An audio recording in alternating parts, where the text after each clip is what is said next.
Assalamualaikum warahmatullahi wabarakatuh.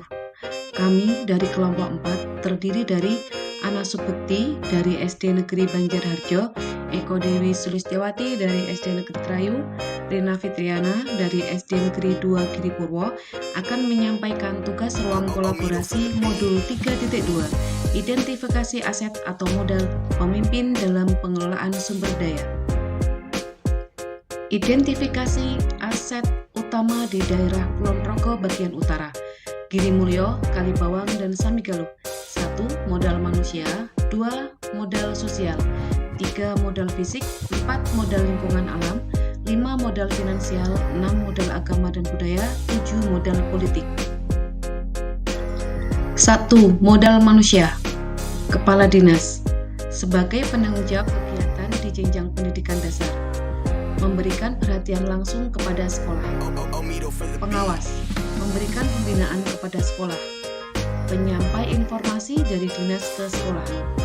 Kepala sekolah, kualifikasi pendidikan S1 dan linear, menguasai kompetensi kepala sekolah, kepribadian, manajerial, supervisi, kewirausahaan, dan sosial. Kepala sekolah penggerak. Guru, kualifikasi pendidikan S1 dan S2, linear dan bersertifikat pendidik.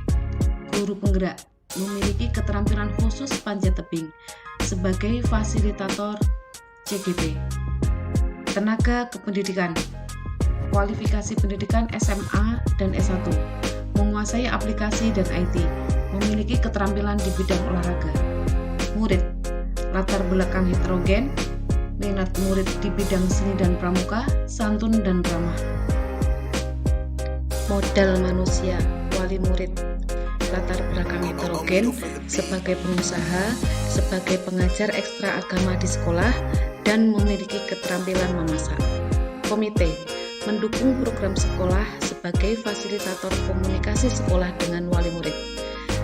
Tokoh masyarakat, mendukung program sekolah. Modal sosial, kepanitiaan sekolah, untuk mempermudah pengelolaan dan pelaksanaan program sekolah. Keyakinan kelas, untuk siswa agar menyadari nilai kebajikan yang dapat membentuk karakter positif. Tata tertib sekolah, untuk mendisiplinkan siswa. Modal sosial, KKG, Forum Komunikasi Guru, sebagai sarana berbagi guru. Rapat wali murid dan komite, sebagai sarana komunikasi dan penyampai informasi dari sekolah.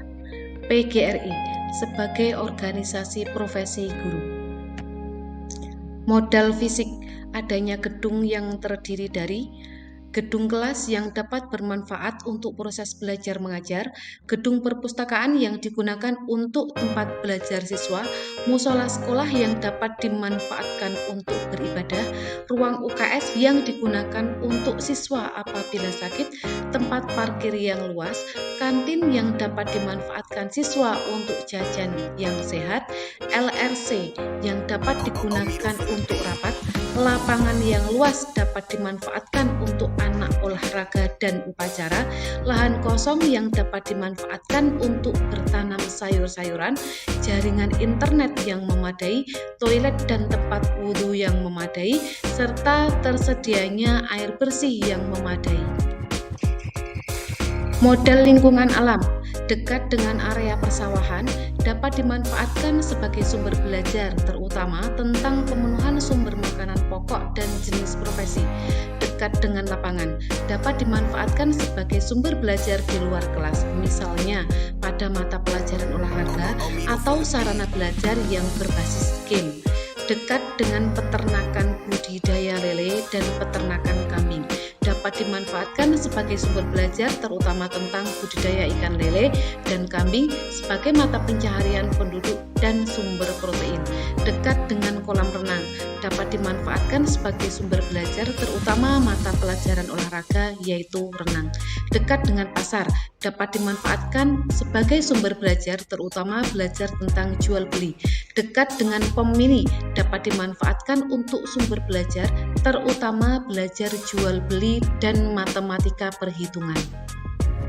Modal finansial, dana BOS dimanfaatkan untuk pemenuhan kebutuhan sekolah, baik pemenuhan aset tetap maupun aset tidak tetap.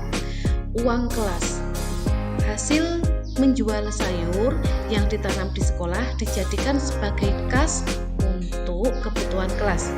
Infak sekolah digunakan untuk pemenuhan kebutuhan kegiatan keagamaan sekolah.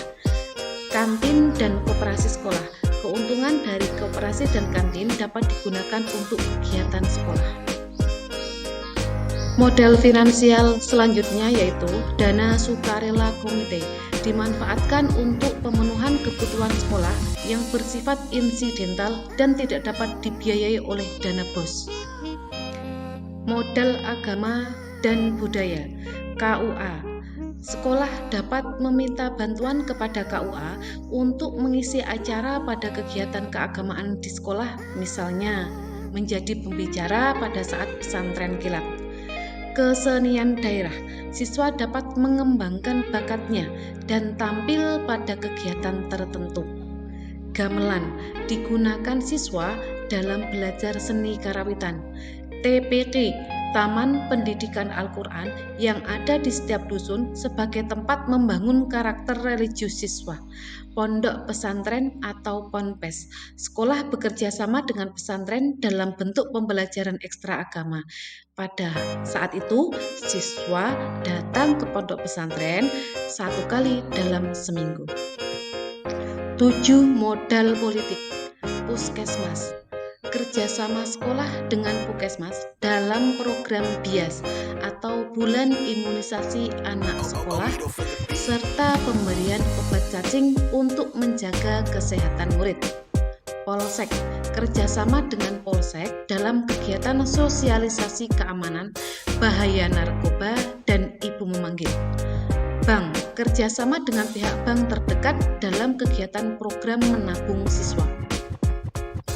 Modal politik selanjutnya yaitu kelurahan, kerjasama dengan sekolah kaitannya dengan kegiatan 17-an dan hari besar lainnya, serta MOU ekstrakurikuler karawitan. Anggota Dewan, kerjasama dengan anggota Dewan dalam hal pengajuan bantuan bagi siswa. Kapanewan, kerjasama dengan sekolah kaitannya dengan kegiatan 17-an dan hari besar lainnya. Perpusda, kerjasama dengan perpustakaan keliling untuk meningkatkan minat baca siswa. Demikian tadi hasil diskusi kelompok 4 pada modul 3.2 ruang kolaborasi. Terima kasih. Wassalamualaikum warahmatullahi wabarakatuh.